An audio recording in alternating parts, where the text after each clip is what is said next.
Fran, estás muteada. Ahora sí. ¿Ahí se escucha? Sí, Ahora sí. ya. Muy buenas tardes a todos y todas. Bienvenidos al webinar del día de hoy, en donde vamos a tratar un tema muy interesante relacionado con las orientaciones emitidas por el Ministerio de Educación sobre las actividades y el acompañamiento en las actividades de la vida diaria para estudiantes en el sistema educativo. Me presento, mi nombre es Francisca Cabrera, soy la Coordinadora Nacional de Atención a la Diversidad y les doy la bienvenida al webinar del día de hoy. Vamos a contar el día de hoy con dos personas que van a exponer sobre este documento, ¿cierto? En primer lugar tenemos a Jimena Luna, que es directora de la Fundación Vida Independiente, coordinadora de proyectos del CEDETI y es investigadora en temas de discapacidad, quien nos va a hablar, ¿cierto?, de este ordinario y de aspectos relacionados con el acompañamiento de las actividades de la vida diaria. Y nos va a acompañar también Aida Guzmán, que es profesional de la Unidad de Educación Especial de la División de Educación General. Importante como contexto, ¿cierto?, explicar que el sistema de financiamiento dentro del sistema educacional chileno se diferencia a otros sistemas, ¿cierto?, internacionales con respecto al tipo de financiamiento y el cómo se financian los apoyos. En otros países existen ciertos financiamientos individuales en donde las prestaciones o los apoyos, el Estado los financia a las personas y las personas contratan profesionales, ¿cierto?, para poder recibir algún tipo de apoyos, ya sea en actividades de la vida diaria, ya sea en la escuela, ¿cierto?, en el trabajo, etcétera. Sin embargo, en el sistema educativo chileno, ¿cierto?, el sistema de financiamiento implica que las subvenciones se traspasan, ¿cierto?, o se transfieren a los sostenedores. Por tanto, los apoyos, ¿cierto?, están dentro de los establecimientos educacionales y si bien la subvención es por estudiante, los apoyos son para todas las personas del curso. Es decir, estas horas, ¿cierto?, se financian para que un curso en su totalidad tenga horas de apoyo. Por tanto, no existe, ¿cierto?, este paralelo en políticas internacionales de una persona, ¿cierto?, o un estudiante, una persona que realice los apoyos, sino que en el sistema educativo chileno son equipos los que realizan los apoyos para los distintos estudiantes que requieren algún tipo de acompañamiento en las actividades de la vida diaria. Esta contextualización es muy importante también porque la importancia, ¿cierto?, de entender cómo funciona el sistema de financiamiento y cómo funcionan los apoyos en la escuela es un elemento fundamental para poder entender, ¿cierto?, el porqué de este ordinario que se emite desde la División de Educación General. Dado ese contexto, ¿cierto?, doy por iniciado entonces el webinar del día de hoy. Posterior a las presentaciones vamos a dar un espacio en donde vamos a responder preguntas, así que les invitamos a todos y todas a ir registrando sus preguntas en el chat para posterior a las ponencias, ¿cierto?, a las exposiciones, poder responder sus dudas con respecto a esta temática. Así que le doy el pase a Jimena Luna, ¿cierto?, como les mencionaba, directora de la Fundación Vida Independiente, para que comience con su exposición y ahí también solicito que puedan proyectar el PPT. Muchas gracias. Bueno, gracias Francisca. Ya estoy compartiendo pantalla, no sé si se ve. Sí, sí se ve. Perfecto, muchas gracias. Primero que todo por la invitación a este webinar a exponer especialmente respecto a los apoyos para personas con discapacidad en general. No obstante, también dentro de esta charla se abordarán dentro del contexto educativo. Partimos, en este caso, haciendo un pequeño resumen sobre las distintas normas relacionadas con derechos humanos de las personas con discapacidad. En primer lugar, y esto rige para toda la población, ¿cierto?, es la Declaración Universal de los Derechos Humanos, que constituye el instrumento principal que norma para toda la población en el mundo, que data del año 48, ¿cierto?, después de la Segunda Guerra Mundial.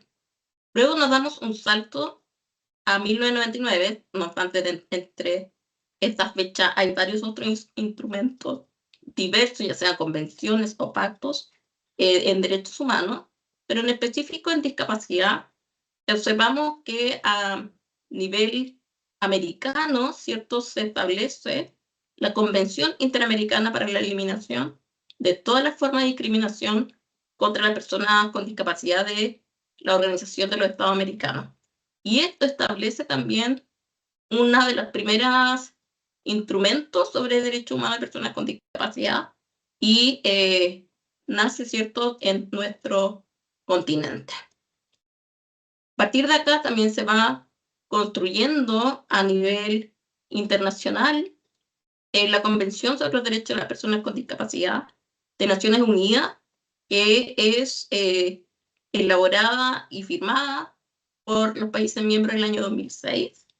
Chile lo firma y ratifica también su protocolo facultativo, que permite este protocolo hacer seguimiento a los compromisos adquiridos en esta convención en el año 2008. A partir de ese año, entonces se van generando ciertos cambios normativos en nuestro país y por eso llegamos en el año 2010 a ratificarse y a elaborarse la ley 20.422, que establece normas sobre igualdad de oportunidades e inclusión social de las personas con discapacidad en nuestro país. Y que esta ley también ha ido adquiriendo ciertas modificaciones a lo largo de los años, generando ciertas mejoras dentro de este instrumento. Estas dos normas, tanto la Convención como la Ley 20.422, son las que vamos a ir abordando y volviendo a ella permanentemente.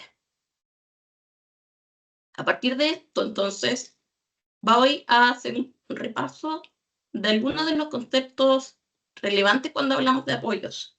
El primero de ellos que quiero comentarles tiene que ver con lo que significa la vida independiente.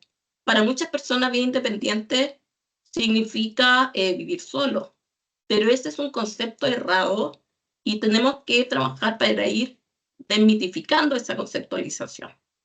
Entonces, vida independiente, de acuerdo a la Ley 20.422, es el estado, o sea, es una situación que permite a una persona tomar decisiones, ejercer actos de manera autónoma y participar activamente en la comunidad. Por supuesto que en el ejercicio del derecho al libre desarrollo de la personalidad. Aquí hay dos conceptos relevantes. El primero de ellos es que la persona pueda tomar decisiones por sí sola y, por otra parte, ejercer estos actos de manera autónoma. ¿Qué es la toma de decisiones? Está muy relacionada esto con la autodeterminación. ¿Y qué es la autonomía? Es algo que vamos a ver ahora también.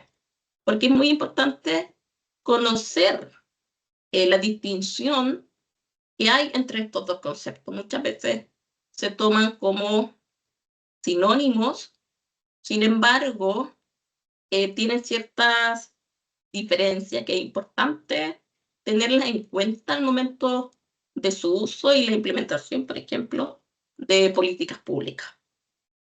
Primero, debemos considerar que la autodeterminación es un concepto más amplio que la autonomía. La autodeterminación tiene que ver con la noción que tiene una persona, ya sea con o sin discapacidad, respecto a conocer que tiene el derecho a tomar decisiones o a controlar su propia vida o controlar sus propios proyectos de vida. De acuerdo a la teoría de la ciencia causal, que tiene que ver con la definición de la autodeterminación, que fue elaborada principalmente por una académica de apellido Chogren en el año 2015, la define la autodeterminación como una característica disposicional que se pone manifiesto cuando la persona actúa como agente causal de su propia vida. En este caso, efectivamente, tiene que ver con que la persona dispone de su propia vida y de su proyecto de vida. Tiene 3 características principales y 8 componentes. No vamos a leerlas todas porque nos extenderíamos demasiado, pero entre las principales características es que es volitiva, que quiere decir que nace de la voluntad de la persona. Es agencial, que quiere decir que la persona establece sus propias metas o objetivos en la vida y reconoce cuáles son sus habilidades cuáles son sus fortalezas o sus debilidades también, y es consciente de esto. Y 3 tiene que ver con el control-acción. Esto quiere decir que, considerando sus habilidades y la conciencia que cada uno de nosotros tenemos sobre nuestras fortalezas y habilidades, somos capaces de pedir ayuda, por ejemplo, en aquellas acciones que no podemos realizar por nosotros mismos. Dentro de la característica volitiva tenemos la autonomía, que tiene que ver con el actuar de manera autónoma, que implica básicamente funcionar de manera independiente en los distintos contextos en los que uno se desenvuelve y basado en los intereses y preferencias personales. Una de las cosas que aquí es importante destacar es que la autonomía también se desarrolla a partir también de los apoyos que se pueden requerir de otros factores externos. Pueden ser dispositivos como tecnología o de apoyos humanos, como servicios, como por ejemplo un perro guía, o puede ser una persona. Entonces, es importante que tengamos entonces esta conceptualización clara. Vamos a continuar y bueno, vamos a volver en algunos momentos también a estos conceptos para tenerlos bien en cuenta. Y continuamos con el artículo 19 de la Convención Internacional sobre los Derechos de las Personas con Discapacidad. Este artículo establece el derecho a vivir de forma independiente y a ser incluido en la comunidad. Es uno de los artículos más transversales que tiene la Convención, ya que sienta las bases para poder ejercer los otros derechos, como el derecho a la educación, el derecho al trabajo, a la salud, a formar familia, etc. Y este artículo está clasificado en 3 ejes principales. La primera parte de este artículo establece que las personas con discapacidad deben tener la oportunidad de elegir su lugar de residencia, dónde y con quién vivir, esto en igualdad de condiciones con las demás personas, por ejemplo, sin discapacidad. Y esta es una parte súper importante a tener clara, que no se vean obligadas a vivir con arreglo a un sistema de vida específico. En específico, este artículo, o esta parte del artículo, hace referencia a la desinstitucionalización. En segundo lugar, la parte B del artículo 19 establece que las personas con discapacidad deben tener acceso a una variedad de servicios de asistencia, ya sea domiciliaria, residencial u otros servicios de apoyo en la comunidad, ya incluida la asistencia personal que sea necesaria para facilitar su existencia, la inclusión en la comunidad y, por supuesto, que evitar que sean aisladas, separadas de la comunidad. Este apartado del artículo 19 tiene mucho que ver con lo que hoy día vamos a revisar respecto a los servicios de apoyo y a la asistencia en la escuela, en el contexto educativo principalmente. Y el tercer apartado del artículo 19 tiene que ver con que las instalaciones y los servicios comunitarios sean accesibles en igualdad de oportunidades para las personas con discapacidad y se tengan en cuenta sus necesidades particulares. Volviendo un poco al apartado número 2, que tiene que ver con los servicios de apoyo, voy a dar aquí 2 conceptualizaciones. La primera es que definamos qué es y qué no es asistencia personal. Ya, de acuerdo a la observación general número 5 del comité que hace seguimiento, ¿cierto?, de la convención, se establece que la asistencia personal es un apoyo humano dirigido por la persona interesada o la persona usuaria que se pone a disposición de otra persona con discapacidad como un instrumento para permitir la vida independiente. Ya, entonces aquí vamos relacionando los distintos conceptos, ¿ya? Las características de que debe tener la asistencia personal tiene que ver con que sea personalizada, sea remunerada y esté siempre alineada con un empleo digno. Tiene que haber un contrato de por medio. También es importante destacar que la asistencia personal es dirigida por la persona usuaria. En este caso puede ser una persona con discapacidad, ¿cierto? Y se debe respetar la autodeterminación y la toma de decisiones de la persona que está haciendo uso de la asistencia personal. Otro concepto relevante tiene que ver con los apoyos naturales. Los apoyos naturales no es un concepto que aparezca, por ejemplo, en la convención. No obstante, es importante recalcar su importancia, dado que los apoyos naturales permiten que la persona con discapacidad pueda incluirse de manera natural en el contexto en el cual se encuentra. Suelen ser acompañamientos cotidianos que surgen de manera espontánea en el entorno y en el contexto educativo. Por ejemplo, pueden ser los mismos profesores o, sobre todo, compañeros de clase, compañeros de escuela, compañeras del club de lectura, etc. Surgen del entorno cotidiano, no son apoyos profesionales, se basan en relaciones personales sobre todo, promueven ampliamente la inclusión, también fomentan la autodeterminación y pueden ser ciertos recursos humanos, pueden ser personas o también materiales como dispositivos que se encuentren incluidos en la comunidad. Acá les muestro unas imágenes que se hizo viral hace poco, un video en redes sociales donde unos estudiantes comparten con su compañero que está en silla de ruedas y que están jugando como al lazo, ¿ya? Y esto también significa que en el caso de los apoyos naturales, sobre todo se dan en contextos en la escuela y se deben fomentar en todos los ámbitos, por ejemplo, durante el recreo, ¿ya? Que son las pausas, ¿cierto? Que permiten también generar una interacción entre los estudiantes. Resumiendo entonces el artículo 19, tenemos que la primera parte hace referencia principalmente a la autodeterminación y la desinstitucionalización. La parte B hace referencia al acceso a servicios de apoyo, incluida la asistencia personal. Y la parte C, el acceso a instalaciones y servicios comunitarios, considerando las necesidades específicas de cada persona. También vamos a hacer referencia a lo que es el modelo de calidad de vida y apoyo, porque este es un modelo que también busca implementar lo que es el artículo 19 de la Convención.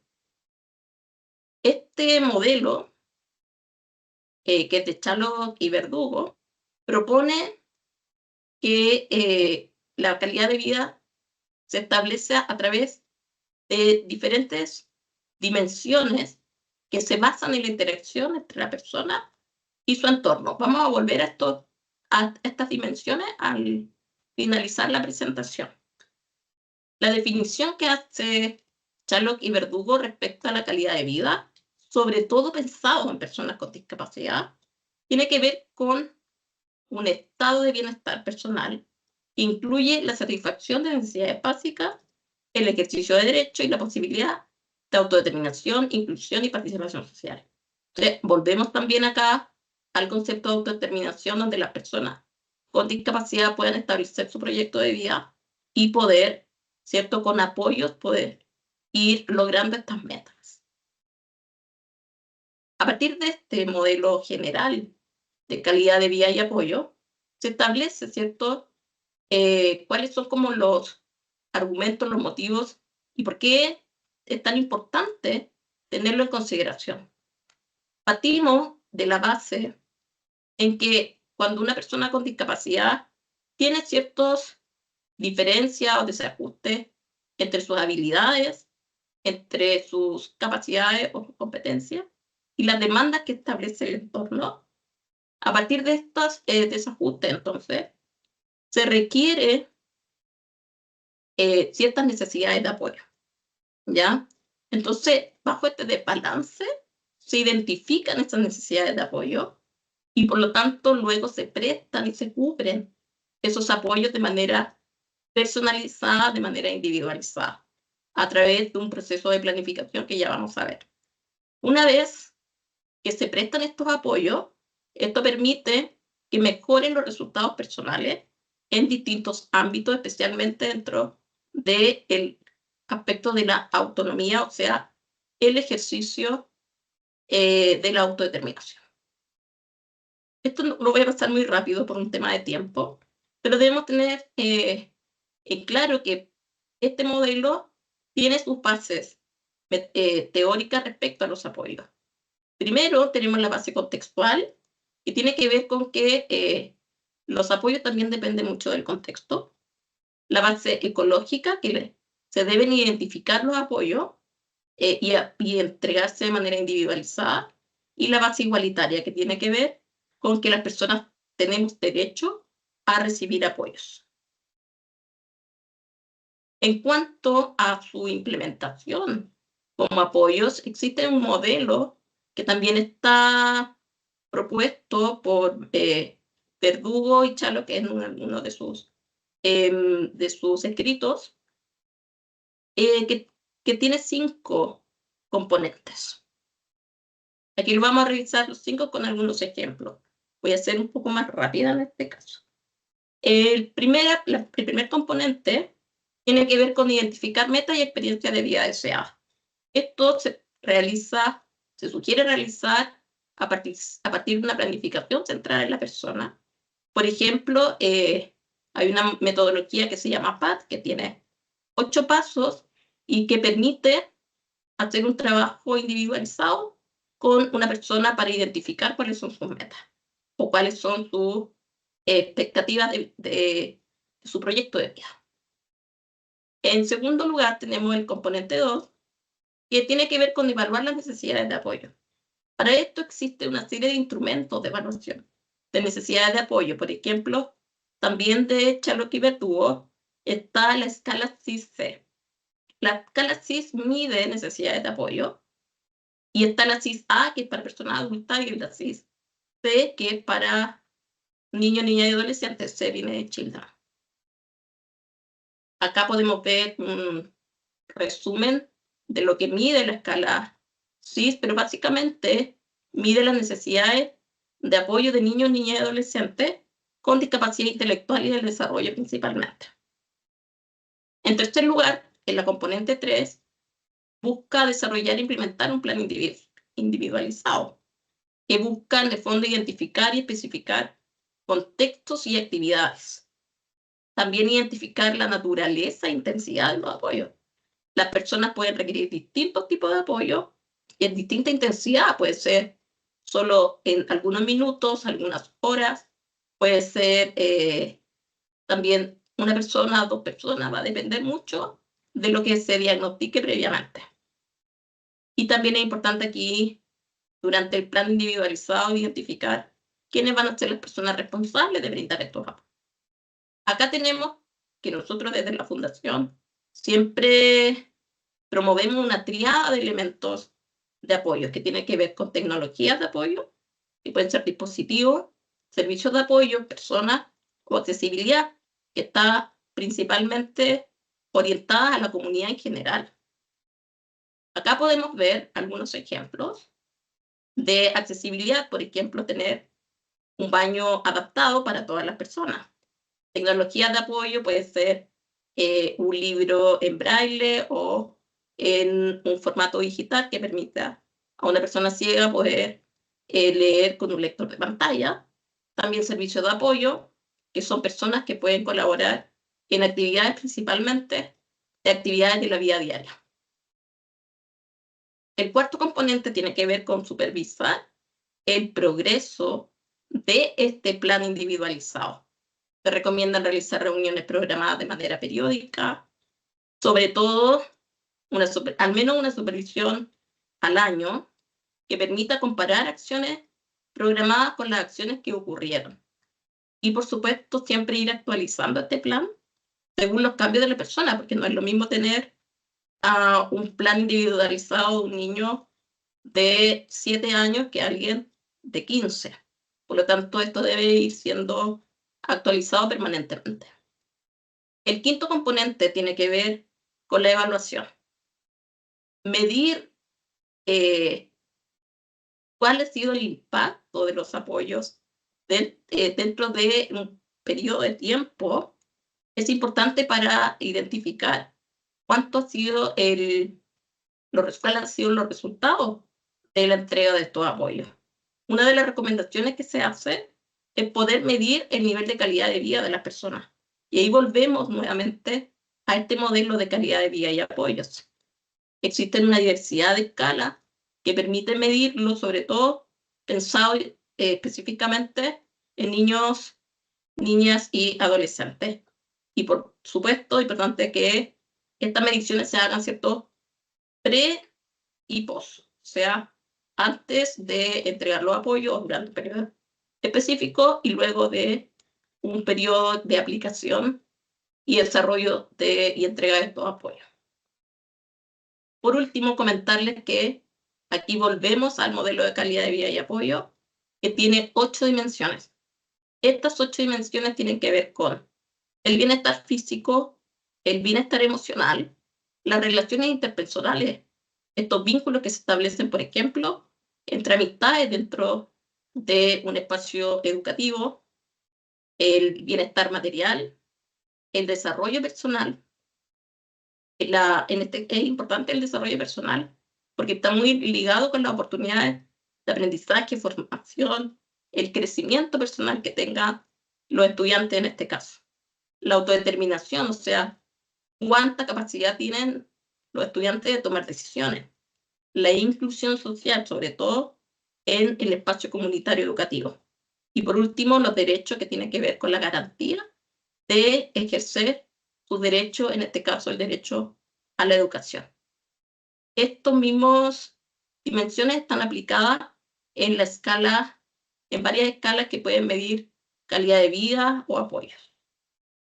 Y resumiendo acá algunos de los conceptos que hoy día hemos revisado, que tienen que ver con la vida independiente, que es una situación, ¿cierto?, un estado que permita a una persona ser autodeterminada y poder ejercer la autonomía. Y este ejercicio de la autonomía puede realizarse con apoyos, los cuales a su vez posibilitan, ¿cierto?, mejorar la calidad de vida. Acá les dejo algunas referencias para que puedan revisar cuando tengan la presentación. Y con eso termino mi exposición, así que muchas gracias. Y luego podemos conversar un poco más si es que tienen alguna duda. Muchas gracias, Jimena, por tu presentación. Si bien fueron poquitos minutos, siento que es muy importante toda la información que nos entregas para darle un piso teórico también al por qué estamos hablando, ¿cierto?, de acompañamiento en las actividades de la vida diaria. Así que a continuación, para continuar con la presentación, les dejo a Aida Guzmán, profesional de la Unidad de Educación Especial de la División de Educación General.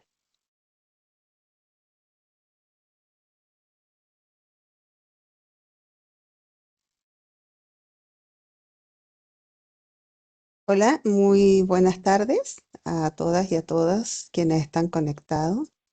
Vemos que hay 501 personas, no es menor, muy bueno.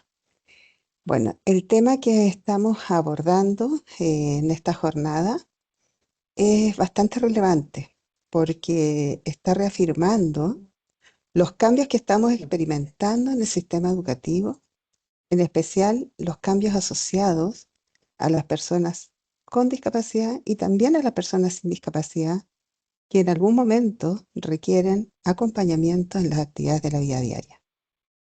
En el entendido que la autonomía progresiva de la infancia, la adolescencia, juventud y adultez tienen que ver con entender cuáles son las necesidades de apoyo. Eso es fundamental, tenerlo muy claro, cuáles son.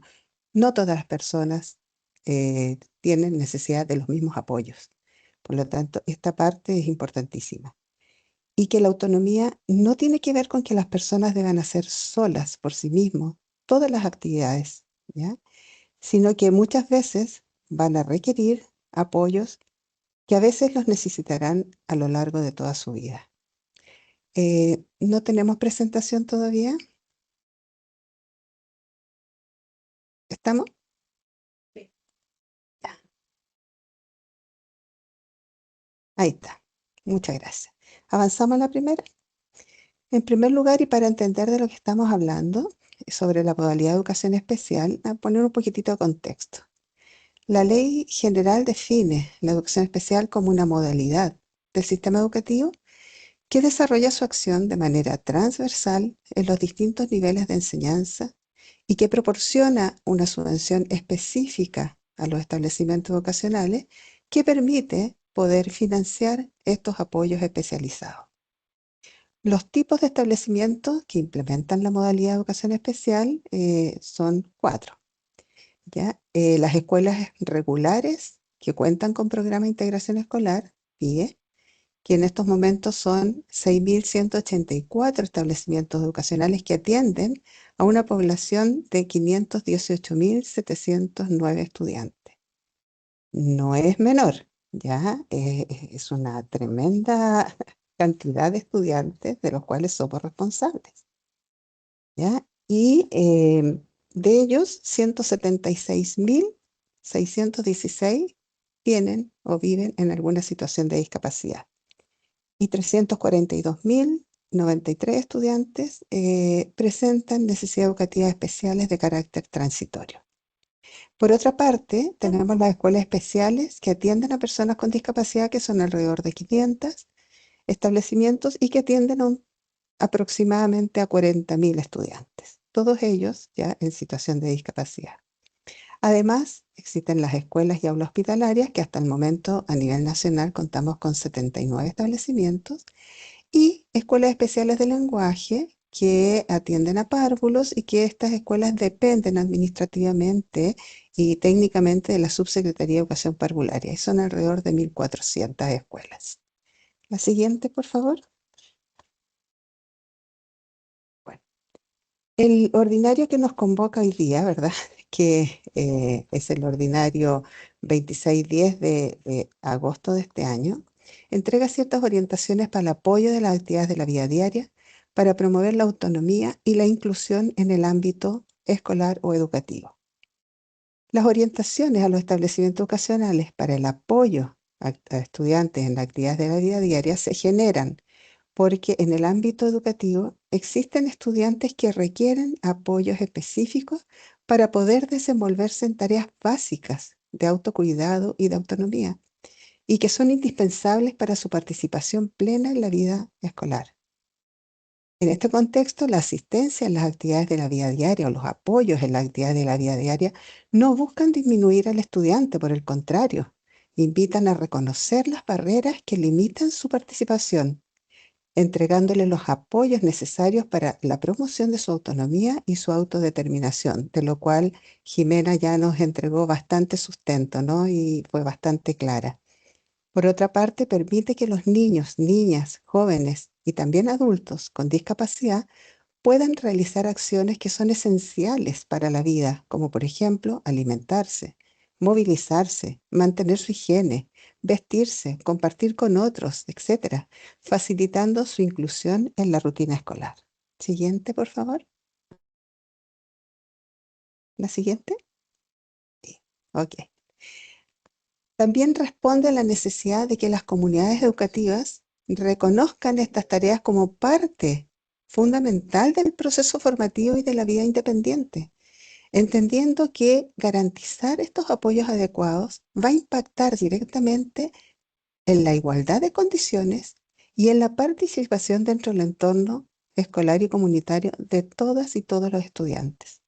En síntesis, estas orientaciones se elaboran porque la escuela es un espacio clave para el desarrollo de las habilidades de autonomía y de la vida independiente, y los establecimientos educacionales deben contar con lineamientos claros que les permitan organizar los apoyos pertinentes, que sean coherentes con las necesidades de cada uno de las y los estudiantes. Siguiente. Estas necesidades de asistencia en la vida diaria, en los contextos educativos, surgen por la necesidad de apoyar a niños, niñas y estudiantes en actividades que son propias y que son básicas y que nosotros las hacemos de forma automática y muchas veces no nos damos cuenta. Por ejemplo, el comer, el ir al baño, el salir a jugar, ya el vestirse y desvestirse en la mañana o en la tarde, al ponerse el pijama en la noche, etcétera, son actividades que nosotros no tenemos conciencia de ellas. Las hacemos, pero hay muchas personas que requieren para esto del apoyo de otra persona. Niñas, niños y estudiantes que no pueden realizarlas de manera independiente y van a requerir este apoyo personal de un asistente técnico especializado. Y la asistencia en las actividades de la vida diaria, por supuesto que va a favorecer la participación en igualdad o equidad de condiciones que el resto de los estudiantes. Los apoyos pueden ser, como lo mencionó Jimena hace un ratito, pueden ser naturales, ¿ya? Y se da de forma espontánea. Por ejemplo, estudiantes que necesitan que les alcancen sus materiales, ¿ya? Porque no pueden hacerlo por sí solos. El compañero de banco va y le pasa sus materiales. O que lo ayuden a salir de la sala, a trasladarse por los pasillos, salir al patio, si es un estudiante usuario en silla de ruedas, entre otras situaciones cotidianas, en donde, como les digo, esto se da de forma natural, ¿sí? Pero hay otras actividades de la vida diaria en donde obviamente va a necesitar de apoyo de personal capacitado y especializado en poder darles esa capacidad de autonomía. Siguiente. El contexto normativo ya lo tocó Jimena desde la Convención de los Derechos de las Personas con Discapacidad.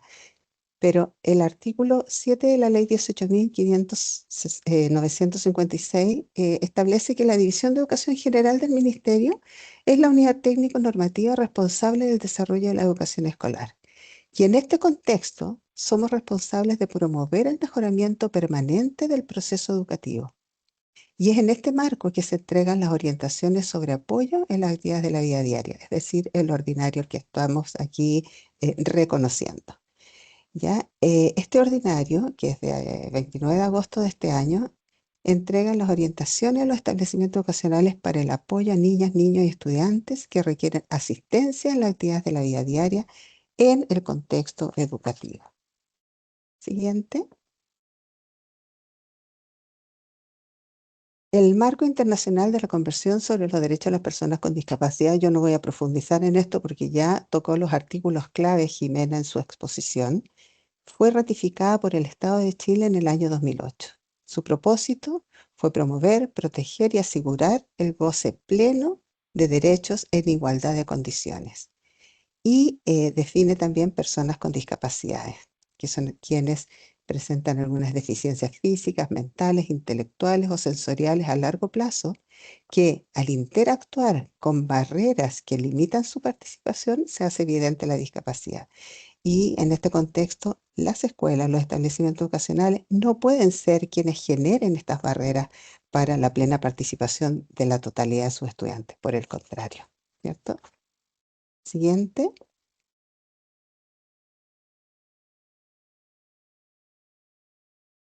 La siguiente. No pasa. No, es otra. Esa. Siguiente. Más adelante. Ahí. La Convención de las Personas con Discapacidad y la Ley 20.422 del año 2010, que también Jimena ya basó su presentación en ella. En los artículos 4 y 5 de la Convención se refiere a la formación de profesionales, a la igualdad y no discriminación y al poder entregar los ajustes razonables que las personas requieren para poder participar en equidad de condiciones en la sociedad. Por otra parte, la Ley 20.422, que es una ley marco, ¿ya? Porque mandata a todos los ministerios a hacer acciones positivas para la plena integración de las personas con discapacidad. En su artículo 10 habla sobre la protección de los intereses superiores de niños con discapacidad. En su artículo 12 sobre la promoción de la autonomía y apoyo según dependencia. Y esto también impacta a la escuela de todas maneras. En el artículo 35 habla de la educación especial, que debe asegurar los aprendizajes de calidad con igualdad de oportunidades. Y en su artículo 36 nos refiere a la necesidad de hacer adecuaciones curriculares de infraestructura y de los materiales de apoyo necesarios. Siguiente, por favor. Ahora, los recursos disponibles, y de esto habló en la presentación inicial, en la contextualización, Francisca, ¿verdad? Sobre la forma en que se financia la educación en Chile. Los establecimientos educacionales con aportes del Estado cuentan con distintos tipos de subvención, entre ellos la subvención de educación regular, la subvención escolar preferencial, conocida como subvención CEP, o como ley CEP, la subvención de educación especial diferencial y la subvención de educación especial de necesidades educativas transitorias, entre otras varias más. Pero estas son las bases, cuyo objetivo es fomentar el desarrollo integral de niños, niñas y estudiantes, la autodeterminación y la autonomía progresiva. Siguiente. En el actual ordinario que estamos viendo, se establecen ciertas responsabilidades y una de ellas es la responsabilidad que tienen los establecimientos educacionales, que nos dice que todos los establecimientos educacionales reconocidos por el Estado deben garantizar acceso, permanencia y progreso en los aprendizajes de la totalidad de niños, niñas y estudiantes. ¿Ya? Además aquí se basa mucho también en la ley 20.422, que dice que hay que incluir los ajustes razonables necesarios, los apoyos pertinentes, ya trabajar con la diversificación de la enseñanza de manera tal que los aprendizajes lleguen a todas y todos los estudiantes y en los casos que se requieran, realizar las adecuaciones curriculares pertinentes. Y que la respuesta educativa grupal e individual debe eliminar las barreras al aprendizaje y la participación que enfrentan algunos o algunas estudiantes durante su trayectoria educativa. Siguiente. El artículo 86 del decreto 170, ya los establecimientos educacionales con PIE, deben contar con recursos humanos especializados. Eso lo establece el artículo que les mencioné, ¿ya? Los apoyos pueden ser brindados tanto por personal docente como por asistentes de la educación y asistentes técnicos. Los apoyos se deben ajustar a las necesidades requeridas sin implicar una asistencia permanente e intensiva durante toda la jornada escolar. Esto también lo explicó Jimena muy bien. Hay estudiantes que van a necesitar apoyos durante determinados momentos de su jornada escolar y en determinadas acciones. Y no es necesario, ¿ya? Ni es recomendado que haya una persona permanentemente al lado de un estudiante, ¿ya? Porque eso no se da con el resto de los estudiantes. Tampoco se puede dar con quien necesita apoyo, porque debemos estimular, ¿ya? Y trabajar sobre su autonomía. Como por ejemplo, una estudiante usuaria en silla de ruedas que necesita apoyos de momentos específicos, por ejemplo, para desplazarse, ¿ya? Para salir al recreo o para desplazarse a la sala de computación o para desplazarse a la biblioteca, ¿ya? O para alimentarse, donde va a necesitar a lo mejor que le den a pequeños apoyos, ¿ya? Para que pueda realizar esa actividad. Solo se requiere entonces en un momento del día, por lo que no necesita a alguien permanente, ¿ya? Siguiente. Los apoyos que se le dan a los niños, niñas y estudiantes que requieren apoyos más intensivos. Estos apoyos tienen que estar definidos según las características y necesidades particulares de cada uno. Los apoyos implementados ya son, o sea, los apoyos requeridos son identificados e implementados por los equipos de aula y pueden incluir también a los asistentes técnicos o las asistentes técnicos. Esto que les voy a leer es textual del ordinario que dice que es fundamental garantizar que las personas encargadas de este rol cuenten con la formación adecuada en educación o en salud según las necesidades detectadas, evitando que su labor se limite a funciones de cuidado o acompañamiento, ya que esto nos podría invisibilizar al estudiante, coartar el desarrollo de su autonomía y sus necesidades reales de apoyo. ¿Ya? Siguiente, por favor. Aquí vamos a ver algunas recomendaciones para el apoyo ya de las actividades de la vida diaria en el contexto educativo. Y vamos a ver 5 tipos de apoyo. En adaptación al contexto y a la jornada escolar, en la movilidad, posicionamiento y desplazamiento, alimentación higiene personal, uso del tiempo libre. En cada lámina fuimos incluyendo algunas fotografías ilustrativas como para que vayamos también aclarando algunas actividades. Siguiente. Ya, en la adaptación al contexto y a la jornada escolar es muy necesario cuando un estudiante es nuevo en la escuela o inicia un nuevo año, se cambió de establecimiento, anticipar el entorno con visitas previas, ¿ya? Esto por parte de los estudiantes, de sus padres, de su madre o la persona responsable de su cuidado, de manera que el estudiante que lo requiere conozca las instalaciones y se familiarice con su entorno. Y esto no solamente es necesario para una persona en situación de discapacidad o que tenga alguna necesidad de apoyo, esto es importante para todo el estudiantado. Luego, presentar al personal del establecimiento.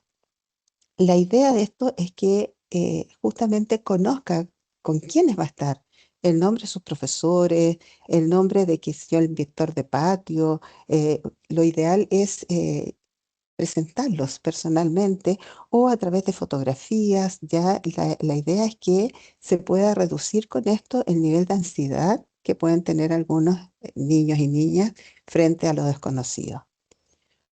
Utilizar apoyos visuales como calendarios para ordenar los tiempos de la escuela, pictogramas, imágenes, especialmente para aquellos estudiantes que utilizan estas formas de comunicación, ¿ya? Por lo tanto, esto sería de mucha utilidad y apoyo, ¿ya? Para ellos. Luego, organizar el ambiente y delimitar los espacios, conocer bien cuál es su sala, en qué espacios va a trabajar, ya en dónde puede estar o no puede estar, en qué momentos va a estar dentro de esos espacios, ¿ya? Y la comunicación con la familia es fundamental y la escuela como eje central. Mucha de la información respecto a los apoyos de las actividades diarias las va a entregar la familia o el adulto responsable de ese estudiante. Por lo tanto, esta comunicación debe ser muy fluida, tanto al inicio de clases como en distintos momentos o cuando el equipo de aula estime necesario y conveniente ya citar a la familia para poder hacer mayores precisiones. Siguiente, por favor. Luego, estrategias de adaptación específicas, ¿ya? Importante la capacitación de, el personal educativo, ¿ya? Esto es en el manejo de las actividades de la vida diaria. Es importante tener esta capacitación y esto los establecimientos tienen que hacer un diagnóstico de qué es lo que necesita, ¿verdad? Sus equipos y esto planificarlos desde el principio en su PME para poder financiar, ¿verdad? Esas necesidades o esas capacitaciones. Luego, difusión del reglamento interno. El reglamento interno debe ser conocido por toda la comunidad educativa y establecer protocolos, así como está el de regulación emocional y conductual. Más adelante vamos a ver la necesidad de establecer un protocolo sobre apoyo de las actividades de la vida diaria. El traspaso de información relevante a nuevos docentes. Esto es fundamental, ¿verdad? O sea, el profesor de primero básico que tuvo al niño, después le traspasa la información al de segundo básico, etcétera. Todo esto con el único objetivo de facilitar y de compartir y de trabajar colaborativamente en pos de, obviamente, el bienestar de los estudiantes. La implementación y ajustes del plan de acompañamiento emocional y conductual, el PAEC, ¿verdad? Que eso ya la mayoría de los establecimientos lo tiene elaborado, y el uso de tecnologías de apoyo y espacios de expresión emocional que sean necesarios. Siguiente, por favor. Respecto de la movilidad, el posicionamiento y el desplazamiento. Determinar asistentes técnicos que puedan apoyar en los traslados. Lo ideal es que no sea una única persona, porque si esa persona falla, porque está con licencia, porque está ausente, esos niños que están siendo apoyados por esta persona no se pueden quedar sin apoyo. Por lo tanto, hay que determinar varias personas que en distintas circunstancias puedan brindar estos apoyos. Acompañar en sus traslados, en los pasillos, en el patio, en los baños, en otros espacios educativos. También asistencia en transporte escolar. Muchas veces se baja del transporte escolar y para entrar al establecimiento educacional muchas veces hay barreras ya arquitectónicas que necesitan la asistencia de alguien para que pueda entrar o salir. Y también dentro del mismo establecimiento. apoyos en cambios de postura y uso de ayudas técnicas que tienen algunos estudiantes, y prevención, y esto es para todos los estudiantes, ¿ah? Prevención de riesgos, caídas, lesiones, úlceras por presión, entre otras. Hay chicos que son, o chicas que son usuarios en silla de ruedas, ¿verdad? Y que no cambian de posición durante toda la jornada escolar. Y esto es un problema porque muchos de ellos pueden hacer úlceras por presión, por estar permanentemente en la misma posición, porque nadie lo toma, nadie los cambia de posición. Por lo tanto, son cosas que obviamente afectan la calidad de vida de estas personas y también afectan e impactan directamente con su aprendizaje. Siguiente, por favor. Respecto de la alimentación. Aquí hay conceptos que son médicos, ¿ya? Que son a lo mejor desconocidos para muchos, pero es necesario mencionarlos porque hay personas que se alimentan de forma distinta a la que conocemos habitualmente, que es a través de la boca y de forma independiente, ¿verdad? Con sus cubiertos. Hay estudiantes que necesitan apoyo en la alimentación enteral, que es la alimentación que llega directamente al estómago, al intestino, a través de una sonda gástrica, a través de una sonda nasogástrica que va de la nariz al estómago, o de un botón gástrico que está instalado directamente al estómago. Ahora, la casuística de esto, la cantidad de estudiantes que requieren estos apoyos y que están en la escuela son muy pocos, ¿ya? Y los invito a que las personas que están hagan memoria de toda su trayectoria educativa, que están dentro de la escuela, cuántas veces les ha tocado enfrentarse con algún estudiante con estas condiciones. Ahora, son técnicas que las familias las manejan muy bien, ¿ya? Y que la familia puede transmitirla al personal técnico para que este estudiante se alimente en los espacios, uy, me voy a quedar sin batería, en los espacios necesarios, ¿ya? Y junto con los demás estudiantes. Control y administración de insulina en estudiantes diabéticos, que esto también tiene una indicación médica que se puede aprender, ¿verdad? Y que hay que establecer las redes de trabajo con la red de salud correspondiente para poder efectuar estos apoyos. O que el establecimiento educacional pueda contratar un técnico en enfermería, que obviamente va a manejar sin problema esto. Procedimientos de alimentación parenteral, estos son más escasos todavía, porque esto es alimentación que va hacia la vía venosa, cuando el estómago y los intestinos no funcionan. Esto prácticamente en la escuela regular no se da. Tal vez en la escuela hospitalaria, pero está en un contexto hospitalario donde hay gente de la salud que va a poder enfrentar esto. Y apoyo en la alimentación a niños, niñas y estudiantes con movilidad reducida y dificultades asociadas. Siguiente. En la higiene personal, cambios de pañal, ropa y apoyo en aseo personal, apoyo emocional y psicoeducativo en el control de esfínteres, asistencia en la transferencia y uso de ayudas técnicas que use la persona, coordinación de asistentes técnicos ya en baños preferenciales, recepción y resguardo de implementos entregados por la familia y el fomento de la autonomía en las rutinas de higiene. Esto es tremendamente importante y todos los apoyos requieren ya que se hagan con todo el respeto y el cuidado hacia la persona. En primer lugar, tomar conciencia de lo que se está haciendo y no como un acto mecánico. Hay que hablar con la persona, mirarla a los ojos, preguntarle si se siente cómodo así, qué puedo hacer, qué no puedo hacer, cómo se hace esto. Es permanentemente estar en este contacto que nos humaniza, ya que hace que la persona se sienta bien, que cree este lazo de confianza con quien está asistiéndolo en una actividad determinada, y muchas veces que tiene que ver también con el manejo de su pudor, de su intimidad, ¿ya? Por lo tanto, esto es tremendamente importante que las personas se capaciten en este cuidado, ¿ya? Porque, eh, perdón, pero me estoy quedando sin batería y estamos viendo la posibilidad de que funcione. Ya. Siguiente, por favor. En el uso del tiempo y la recreación. Es importante definir objetivos con la familia y el equipo del aula, ya respecto de cómo vamos a estimular su participación los recreos, en las actividades deportivas, en las actividades extraescolares. Abrir espacios alternativos en los recreos, como la biblioteca, sala de computación u otros espacios de interés para los jóvenes. Apoyar en las transiciones entre actividades y entornos, ¿ya? Promover la socialización y juegos guiados e inclusivos y acompañar la regulación emocional frente a sobrecargas sensoriales. Esto ya está bastante internalizado con la implementación de la ley TEA, ¿verdad? En donde ya todos los establecimientos tienen sus protocolos y están capacitándose en el manejo ya de estas actividades. Siguiente, por favor. Las responsabilidades de los sostenedores y las comunidades escolares en la respuesta educativa a estudiantes que requieren apoyo. En el marco general, la educación inclusiva busca superar barreras que limitan la participación y los logros del estudiantado y además promueve el aprendizaje y fortalece la capacidad del sistema educativo para responder a la diversidad presente en nuestras aulas y en nuestras escuelas. Nuestras escuelas siempre han sido diversas, lo que pasa es que estamos tomando mayor conciencia de aquello. Siguiente.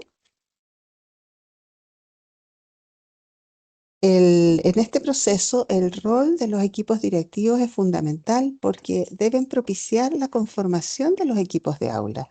Y el equipo de aula, sabemos que es el conjunto de profesionales que trabajan en colaboración con la finalidad común de contribuir y mejorar la calidad de la enseñanza y los aprendizajes de la totalidad de estudiantes. Por otra parte, favorecen un ambiente de respeto por las diferencias individuales y aseguran el cumplimiento de los marcos normativos vigentes. Siguiente. La composición de los equipos de aula está compuesto, ¿verdad?, por todas aquellas personas que tienen acceso al aula, que trabajan en conjunto, profesores jefes o de asignatura, educadores diferenciales, profesionales asistentes de la educación, profesionales de PIE, gabinete técnico dentro de las escuelas especiales o equipos multidisciplinarios, coeducador sordo, educador tradicional, etcétera, y el personal asistente técnico de la educación, realizando entre todos ellos y ellas trabajos colaborativos y articulados para mejorar la calidad educativa de niños, niñas y estudiantes. Siguiente.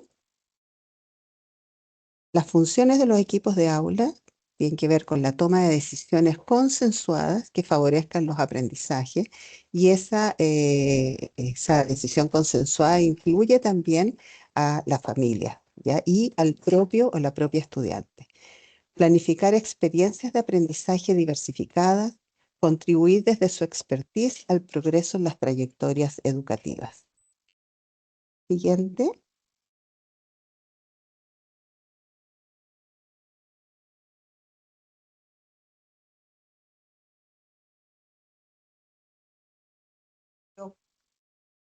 Perdone, pero estamos viendo un tema técnico que me estoy quedando sin batería. No calza. Ahí sí, ya. Entonces, nos quedamos, perdón, responsabilidad de los establecimientos, eh, es contar con reglamentos y procedimientos internos, ¿ya? Asegurar la adherencia a las normativas vigentes, y la adherencia es de toda la comunidad educativa, ¿ya? La normativa está diseñada y realizada para el buen funcionamiento de las escuelas y para asegurar el aprendizaje y la participación de la totalidad de estudiantes. Adoptar medidas necesarias para cumplir con los requisitos legales. Siguiente. La normativa clave en este ordinario es la ley de autismo y la circular que emanó de la Superintendencia de Educación aprobada por la resolución exenta 586, que nos habla de la promoción de ambientes inclusivos, la atención integral y la protección de derechos y el beneficio directo para la población autista, pero que también se extrapola y considera a la totalidad de estudiantes que requieren protección en sus derechos. Siguiente. Los requisitos de infraestructura que nos da el reconocimiento oficial y la Ordenanza General de Urbanismo y Construcción, de que las escuelas, como son lugares públicos, deben contar con rutas accesibles conectadas a salas de clase, talleres, bibliotecas, etcétera, y servicios higiénicos accesibles. Esto es fundamental, sobre todo para aquellas prácticas que requieren los estudiantes de pasada al baño, de cambio de pañales, de práctica de técnicas de extracción de orina, etcétera. Y estacionamiento accesibles cuando corresponda. Siguiente.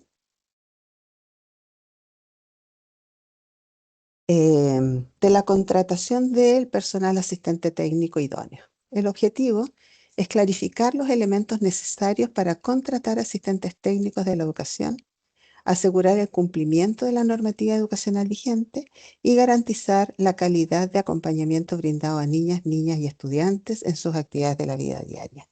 Siguiente, estoy yendo un poquito más rápido porque estamos contra el tiempo. Dentro de la responsabilidad de la contratación, él o la sostenedora y él o la directora son responsables de asegurar que la contratación cumpla con la normativa legal y educacional, y el proceso debe resguardar la idoneidad y condiciones adecuadas de desempeño, y esto es para todo el personal que labora dentro de una escuela. Todos quienes están en contacto con los niños deben tener y asegurar esta idoneidad. Siguiente.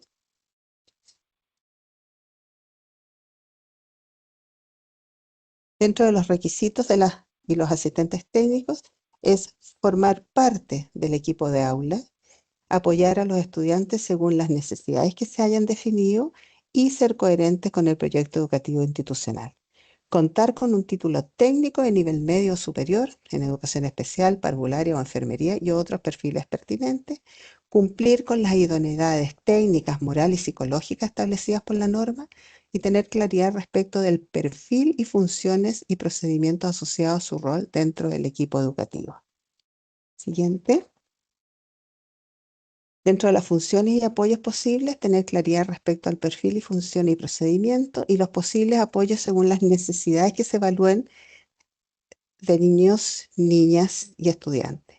Apoyos como asistencia en la muda, cambios de ropa, alimentación, lo que ya compartimos. Adelante, por favor. El financiamiento lo vamos a saltar porque ya lo conversamos. Siguiente. Ya. Y el establecimiento de protocolos en las actividades de la vida diaria que esté dentro del reglamento interno del establecimiento, con el propósito de dar claridad y certeza en la atención de la actividad de la vida diaria, gestión ordenada y transparente, respeto a los derechos del niño, niñas y estudiantes, y que debe incorporarse al reglamento interno los procedimientos de solicitud, evaluación, implementación y seguimiento de los apoyos, un marco común de actuación conocido por toda la comunidad educativa, con el sentido de garantizar bienestar, seguridad y dignidad de los niños, asegurar la coordinación entre actorías del sistema educativo y promover una educación inclusiva, respetuosa y con enfoque de derecho. Adelante, por favor. La siguiente. Y esta me la voy a saltar porque son los elementos básicos de cada protocolo que ustedes lo pueden ver en el mismo ordinario. Y para finalizar, tener claro que la implementación de estos procedimientos no solo busca garantizar condiciones de bienestar, seguridad y dignidad para los estudiantes, sino también resguardar la adecuada coordinación entre los distintos actores del sistema educativo en el marco de una educación inclusiva, respetuosa y con enfoque de derecho. Esto es textual del ordinario. Eso sería mi presentación. Les pido las disculpas por todos los aquí inconvenientes que tuvimos, pero me estoy quedando sin batería y en cualquier momento se apaga. Muchas gracias a todas y todos por estar acá.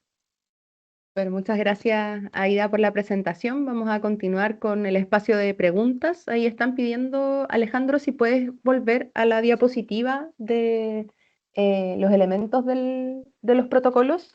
Me gustaría hacer, antes de tomar algunas de las preguntas, un elemento importante a considerar tiene que ver con cómo las distintas normativas han ido cambiando y cómo cuando hablamos de educación inclusiva, ¿cierto? Tenemos distintos elementos que componen el marco normativo al momento de hablar de esto. O sea, aquí se ha mencionado, ¿cierto? La ley 20.422, la ley general de educación, la ley de inclusión, ¿cierto? Hay distintos elementos que permiten que nosotros como órgano rector, ¿cierto? Del sistema, que es finalmente la labor del Ministerio de Educación, podamos orientar al sistema de cómo se pueden implementar ciertas acciones que van respondiendo, ¿cierto?, a los distintos cambios en la sociedad que se van implementando, que se van dando cuenta en las escuelas. Ahí también lo hemos dicho en otros webinars, ¿cierto? Donde primero se experimentan los cambios sociales en los establecimientos educacionales. Por tanto, nuestra labor como Ministerio de Educación es poder realizar orientaciones que permitan responder a las necesidades del estudiantado. En base a eso también, ¿por qué hemos realizado este ordinario, cierto? Es porque hoy en día en los establecimientos educacionales hay diversidad de estudiantes que requiere distintos tipos de apoyo. Y en el mismo ordinario, ¿cierto? Se habla de la importancia de contar con personas idóneas para realizar ciertas labores. En este caso se habla de los asistentes técnicos, ya sea de nivel medio o de nivel superior, que son contratados por los establecimientos para realizar distintas acciones. ¿Y por qué menciono esto? Porque hay asistentes técnicos, ¿cierto?, que pueden ser técnicos en educación especial, que manejen algunas de las acciones que hemos mencionado. Pueden ser asistentes técnicos, ¿cierto?, en educación parvularia, pero también pueden ser técnicos en enfermería, dependiendo de las necesidades del estudiantado que está dentro de un establecimiento educacional. Por tanto, ahí la responsabilidad de los sostenedores y directivos es fundamental, y también es fundamental las responsabilidades de los distintos niveles del sistema. Nosotros como nivel central, ¿cierto? Las secretarías regionales ministeriales de educación, los departamentos provinciales, de cómo vamos acompañando a que esto se vaya implementando en los establecimientos educacionales. Finalmente, ¿cierto? Tenemos un marco normativo que hoy en día protege la trayectoria educativa de los estudiantes y es necesario poder contar con apoyos específicos, y por eso también este ordinario enfatiza en la prohibición de cobrar por apoyos específicos y de que tienen que ser personas que estén con una relación contractual con los establecimientos educacionales. Sabemos que en muchos establecimientos se les pide a las madres, ¿cierto?, que realicen este tipo de actividades, cuando en realidad lo que debiese suceder es que al momento de generar una matrícula en un establecimiento educacional se consulte, ¿cierto?, si es que el estudiante requiere o no requiere apoyos, y en base a eso se vaya realizando una actividad, ¿cierto?, un acompañamiento progresivo para que tanto la familia, el estudiante y el profesional, ¿cierto?, o el asistente técnico que va a realizar estas acciones vaya generando un proceso de adaptación para que esto vaya sucediendo. Finalmente, ¿cierto?, tenemos que pensar de que estas acciones o estos acompañamientos son para estudiantes en los distintos niveles del sistema educativo, no solo en educación parvularia, porque muchas veces hacemos esa relación de, están hablando de muda, necesitamos mudadores, pero estamos hablando de personas, ¿cierto?, jóvenes, a veces también adultas en escuelas especiales que requieren este tipo de acompañamientos. Y otro elemento principal también es invitarles a reflexionar sobre qué es lo que está mayoritariamente presente hoy en día en las comunidades educativas. Las personas con discapacidad que requieren este tipo de acompañamiento son un porcentaje menor en la población. No así las personas que requieren, ¿cierto?, un acompañamiento para poder monitorear las bombas de insulina o para poder realizar tipos de procedimientos asociados a la diabetes. Entonces es necesario poder hacer un análisis, ¿cierto?, en los establecimientos educacionales de cuáles son los apoyos que realmente se requieren en ese establecimiento, y poder hacer un análisis de los asistentes técnicos con los que ya cuentan en el establecimiento, ¿cierto? Sí, ahí proyectar si es que necesito hacer una nueva contratación o no, o si es que necesito generar una articulación o una actualización de los roles y funciones de quienes tienen contratos asociados a, ¿cierto?, una labor de asistencia técnica o de asistentes técnicos de la educación según la ley de asistentes de la educación. Entonces ahí también, como contexto, antes de comenzar a responder las preguntas específicas, ¿cierto?, es el poder realizar este análisis técnico. Y también importante, y por qué este ordinario habla tanto de las responsabilidades de los sostenedores y directivos, es porque hoy en día, ¿cierto?, en base a las distintas auditorías que se ha hecho desde Contraloría, tenemos un escenario en donde hay subvenciones disponibles, ¿cierto?, y es necesario que los sostenedores puedan organizar mejor los planes de compra, los gastos, ¿cierto?, que permitan hacer las contrataciones necesarias si es que se requiere proyectar nuevas contrataciones, o si es que ya cuentan con la cantidad, ¿cierto?, de asistentes dentro de las escuelas, puedan realizar, ¿cierto?, una reorganización de los roles y funciones para poder cumplir con ciertos elementos. Importante ahí también mencionar que, lo vi pasar en varias de las preguntas por ahí, que hoy en día tenemos un sistema que fiscaliza, ¿cierto?, que se protejan las trayectorias educativas, que se dé garantía al derecho de la educación. Por lo tanto, lo que se debe realizar en los distintos niveles del sistema, y por eso también mencionaba la importancia de las secretarías ministeriales de educación, los departamentos provinciales en el acompañamiento de la implementación de la norma, ¿cierto?, es poder acompañar a los establecimientos en poder resolver esto y poder implementar de una mejor forma, ¿cierto?, los distintos marcos normativos. Ahora a continuación vamos a abrir el espacio de preguntas. Ya hicimos un análisis ahí de las que han ido apareciendo dentro del chat. Ahí también importante mencionarles, ¿cierto? Que voy a responder las preguntas porque hasta el momento no habíamos visto ninguna para Jimena. Aprovechen también ahí si es que alguien tiene alguna pregunta dirigida específicamente para Jimena, porque es un honor aquí contar con ella, ¿cierto? En este webinar. Sin duda, su experiencia también como investigadora en el tema también nos ilustra un montón de hacia dónde tenemos que ir como sistema educativo, ¿cierto?, para garantizar las trayectorias educativas, sobre todo de las personas con discapacidad. Y ahí, Alejandro, te pido porfa si me puedes ayudar leyéndome algunas preguntas. Sí, Francisca, mira, tenemos la primera pregunta que dice, ¿se pedirá algún formato sobre el plan individualizado para desarrollar la vida independiente en personas con discapacidad en el caso de la supervisión? Pero una muy buena pregunta. Aquí importante también es que estamos en una cruzada personal también dentro del sistema, ¿cierto? De poder no armar protocolo tras protocolo, plan tras plan, sino que podamos ir haciendo una fusión de cuestiones que ya existen. Hoy en día, ante una supervisión, ¿cierto?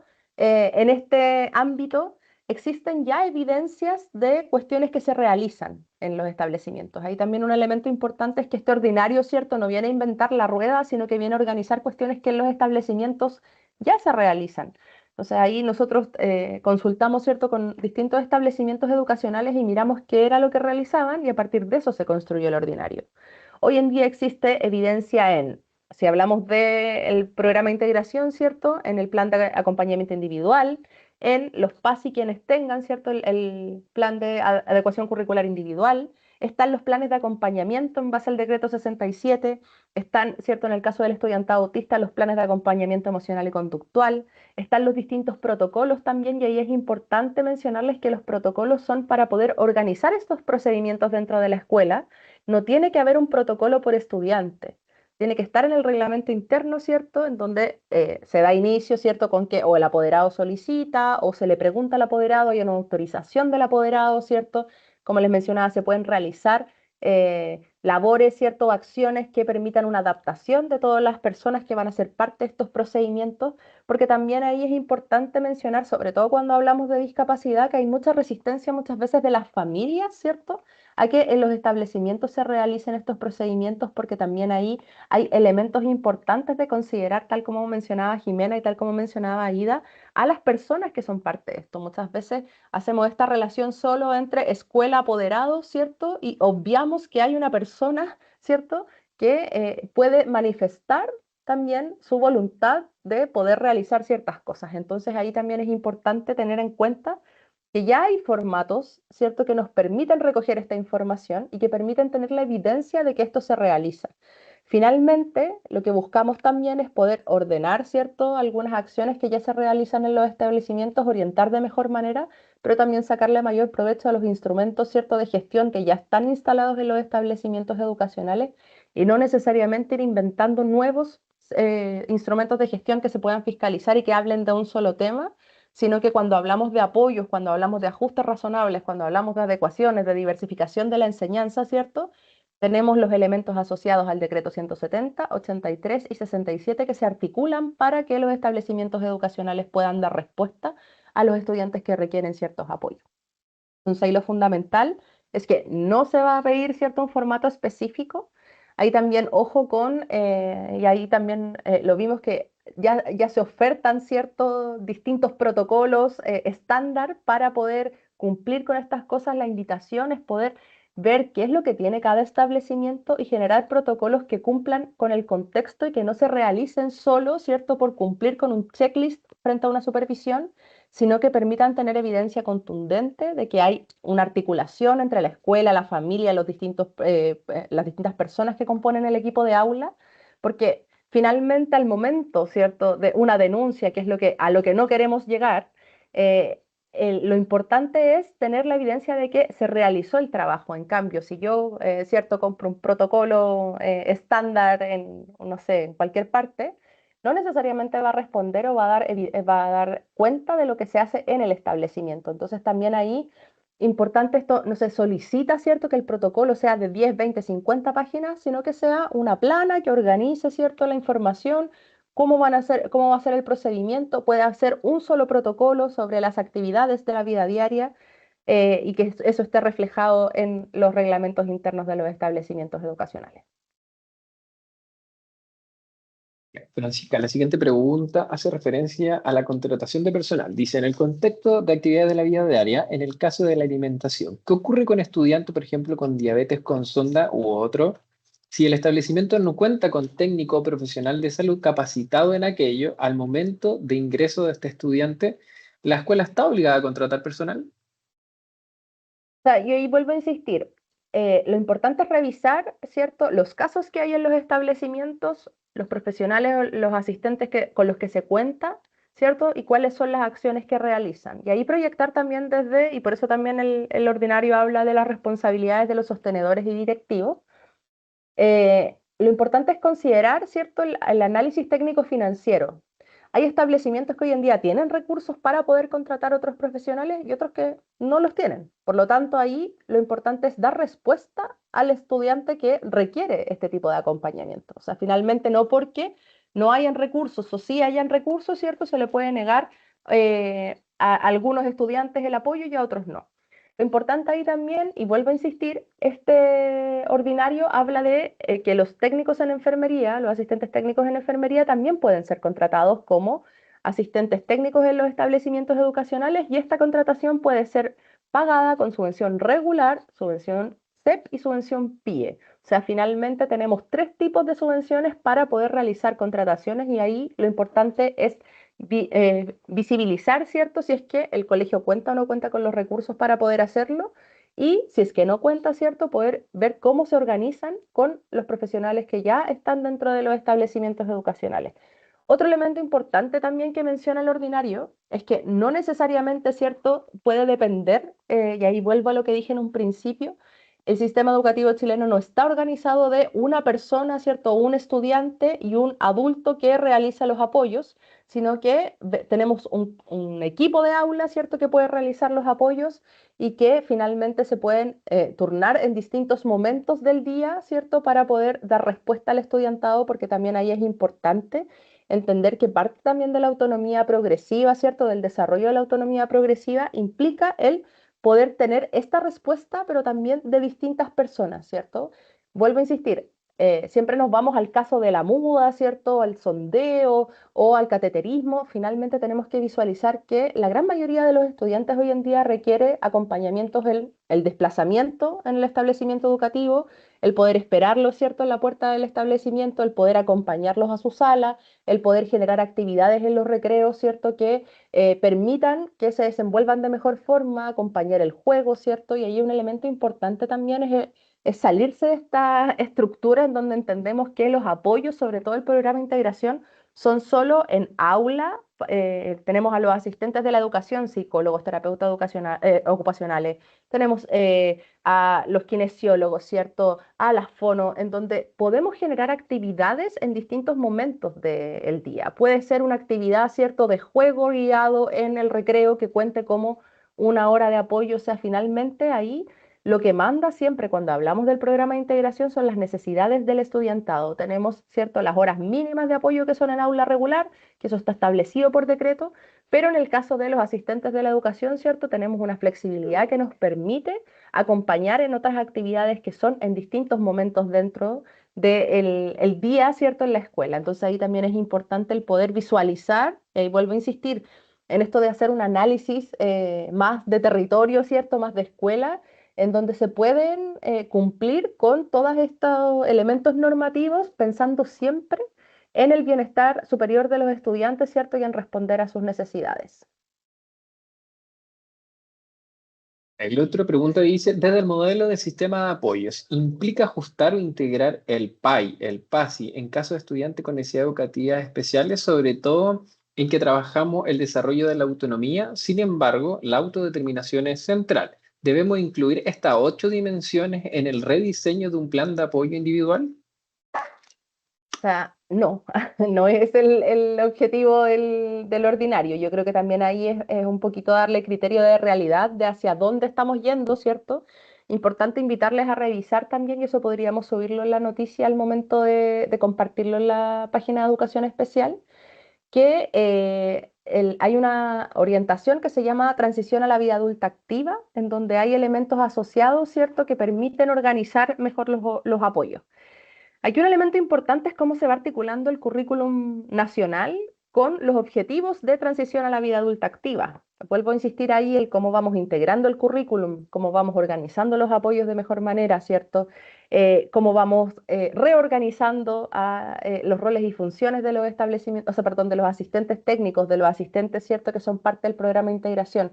Finalmente, lo importante aquí es poder dar respuesta a los estudiantes, ¿cierto? Cumpliendo con la normativa vigente, cumpliendo con el currículum nacional y finalmente buscando, ¿cierto?, las formas de hacer esto que hoy en día ya tenemos. Como les mencionaba, no es necesario poner las 8 dimensiones, sino que en los objetivos, por ejemplo, si un estudiante tiene un PASI y hay objetivos de transición a la vida adulta activa o objetivos de acompañamiento en actividades de la vida diaria o de desarrollo de autonomía progresiva, se pueden ir implementando, ¿cierto? O poder viendo en el plan de acompañamiento, perdón, en el plan de adecuación curricular individual.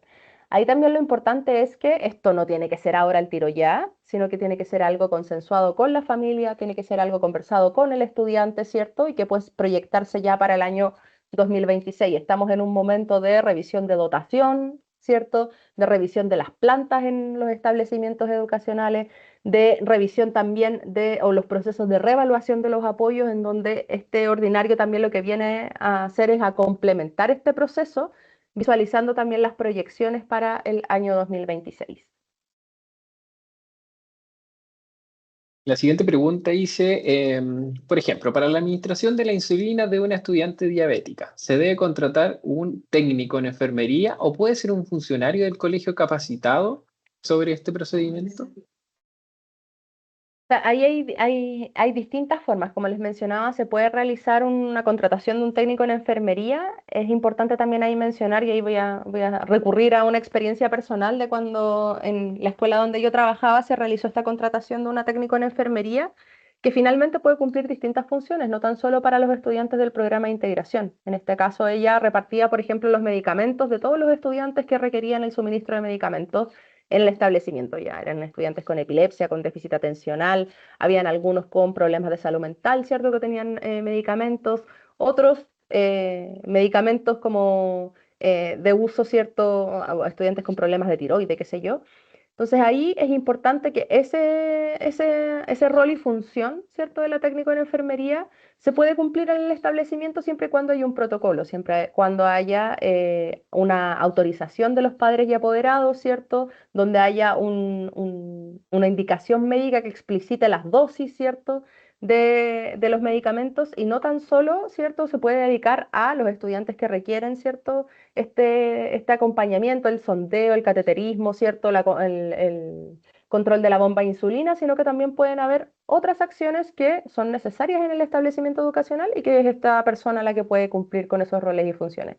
Por lo tanto, ahí vuelvo a insistir en el análisis técnico, primero el análisis técnico financiero, ¿cierto?, de los establecimientos educacionales, si es que cuentan o no cuentan con recursos para poder implementar, ¿cierto?, o poder hacer nuevas contrataciones, y en segundo lugar este análisis técnico de los profesionales con los que ya cuentan y cómo se pueden organizar los apoyos necesarios. Ahí también muchas veces hay o también hay pensar que la escuela, ¿cierto?, no funciona solo como una institución cerrada, sino que muchas veces en los municipios, ¿cierto?, o en el sistema de salud se pueden solicitar capacitaciones específicas. No sé si ahí también una vivencia personal, muchas veces cuando los estudiantes con discapacidad que requieren este tipo de acompañamientos llegan a los establecimientos educacionales, son los mismos equipos médicos, ¿cierto?, los que se contactan con los establecimientos educacionales para poder hacer un trabajo conjunto y poder realizar capacitaciones cuando esto es necesario. Entonces ahí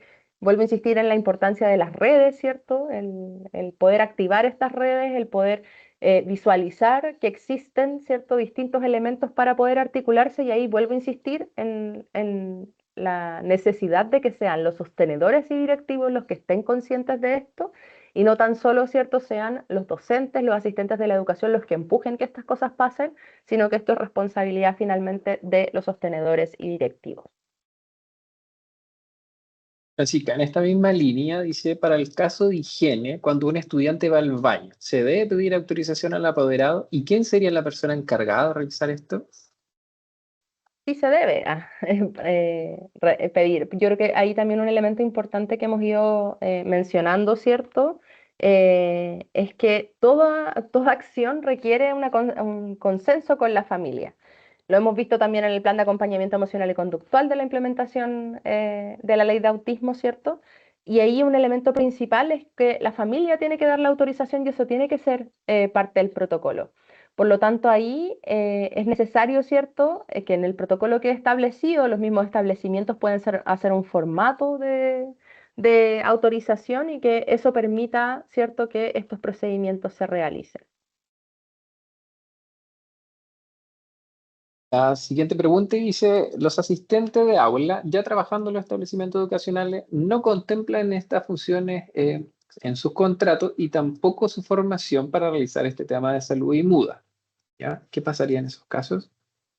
Ahí, como les mencionaba, lo importante es poder realizar un análisis de los casos que tienen, una proyección, ¿cierto?, de los elementos asociados, los profesionales con los que cuentan, ir visualizando si es que es necesario hacer una reconstrucción o una actualización de los roles y funciones, y también visualizar si es que hay algún tipo de recurso disponible para nuevas contrataciones.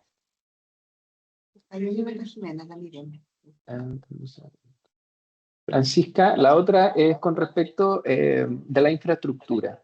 ¿Qué pasa? ¿El establecimiento ya cuenta con una infraestructura que ya está? ¿Debe modificarla? Hay un elemento importante que mencionaba Aida en la presentación, tiene que ver con la normativa ya vigente. La infraestructura en los establecimientos educacionales se orienta en base, ¿cierto?, a distintas normas y entre eso está la Ordenanza General de Urbanismo y Construcción que habla de temas de accesibilidad. Hay un elemento importante también en lo que mencionaba sobre esto de armar o no armar un mudador. En general, para un establecimiento educacional tiene que haber una enfermería, tiene que haber, ¿cierto?, un espacio habilitado para eso. Por lo tanto, ahí lo que es necesario visualizar que es para los distintos tipos de procedimientos que se realicen, cuáles son los lugares con los que ya cuenta el establecimiento que se pueden habilitar para esto. Y ahí vuelvo a insistir. Es importante y ahí esto lo define la Ordenanza General de Urbanismo y Construcción, de que tienen que contar con un baño adaptado, ¿cierto?, en los establecimientos educacionales, así como cualquier infraestructura pública, tienen que contar con baños preferenciales para personas con discapacidad, que si bien, ¿cierto?, ahí no entra una camilla, si es que se necesita utilizar, ya es un elemento base, ¿cierto?, para poder contar con los baños adaptados y que puedan ahí los estudiantes con discapacidad asistir diariamente. No sé si había una pregunta para Jimena. No sé si la Sí, esa es la logramos. pregunta que va a hacer ahora, es para Jimena. Dice, el curso de formación de asistente personal de la función de vida independiente puede ser realizado por profesional o asistente técnico. Dice, es con este costo en este caso, ya que el actual se dirige a cuidadores y a familiares. Y dice, y sobre el programa de vida, ya expliqué un poco más de qué se trata y quiénes se dirige. Jimena. Bueno, en relación al curso de formación de asistentes personales, este curso está implementándose a partir de un proyecto con Senadis durante este año y efectivamente está abierto a toda la comunidad que quiera formarse como asistente personal. No solo está cerrado a personas cuidadoras o familiares, es uno de los roles al cual está dirigido, pero también a toda aquella persona que quiera conocer más también sobre el rol de un asistente personal, incluso está pensado en personas con discapacidad que quieran también conocer un poco cuáles son las funciones, por ejemplo, un asistente, entre otras cosas. Acá también es importante recalcar y se aborda también dentro de este curso que en Chile, a través del registro civil, existe un registro de personas que prestan servicios de apoyo. Y es importante también este registro porque este pasa por varios filtros, entre ellos que debe ir la persona recomendada por alguna organización de personas con discapacidad o que presten apoyo, y también pasa por una validación de Senadis, que en el fondo este registro es un validador de cierta forma, no completamente, ¿cierto? De que la persona está registrada como, como, como un servicio de apoyo. Y estos servicios de apoyo pueden ser de distinta índole, personas que son asistentes personales, personas que son intérpretes de lengua de señas, que prestan servicios de transporte accesible, entre muchos otros roles que están ahí identificados. Por lo tanto, también este es un apoyo que permite poder validar al momento de contratar a una persona que va a realizar estas acciones de asistencia. Y respecto al programa Vida, también lo hemos realizado por proyectos donde hemos piloteado un programa que permite entregar asistencia personal en la medida también de que se identifiquen las necesidades de cada persona con discapacidad. Hasta el momento solo hemos trabajado con personas adultas entre 18 y 60 años, y bueno, esto se va desarrollando en la medida también que tengamos recursos para poder entregar ese servicio. Espero que con eso se haya podido responder la pregunta. Y en cuanto a la continuidad también de el curso de asistente personal, es algo que también estamos revisando para dejarlo disponible de manera gratuita en adelante. Por el momento va a estar disponible hasta fines de octubre. Ya durante esta semana estamos viendo también darle continuidad. Pero muchas gracias, Jimena. Muchas gracias a todos por su participación. En honor al tiempo vamos a cerrar, pero antes los vamos a dejar invitados y anticipados, ¿cierto? A todos los asistentes que quedan a esta hora, de que como Ministerio de Educación, ¿cierto? Vamos a disponibilizar un curso para asistentes técnicos que lo va a impartir la Fundación Chile, que vamos a estar ahí compartiéndoles por vía correo masivo y por medio de las noticias, ¿cierto? De las distintas redes que tenemos dentro del Ministerio, que va a ser específicamente para poder profundizar y capacitar a distintos profesionales en la implementación de este ordinario de orientaciones para el acompañamiento en actividades de la vida diaria, y que va a tener como público objetivo solamente a asistentes de la educación, asistentes técnicos sobre todo, para poder ahí también generar espacios de formación que permitan, ¿cierto?, que los distintos asistentes se puedan capacitar y que puedan implementar de mejor forma este ordinario. Así que muchas gracias por la participación del día de hoy. Muchas gracias a Jimena, que fue nuestra expositora externa, por participar con nosotros y darnos, ¿cierto?, esta valiosa información. Muchas gracias y nos vemos en el próximo webinar.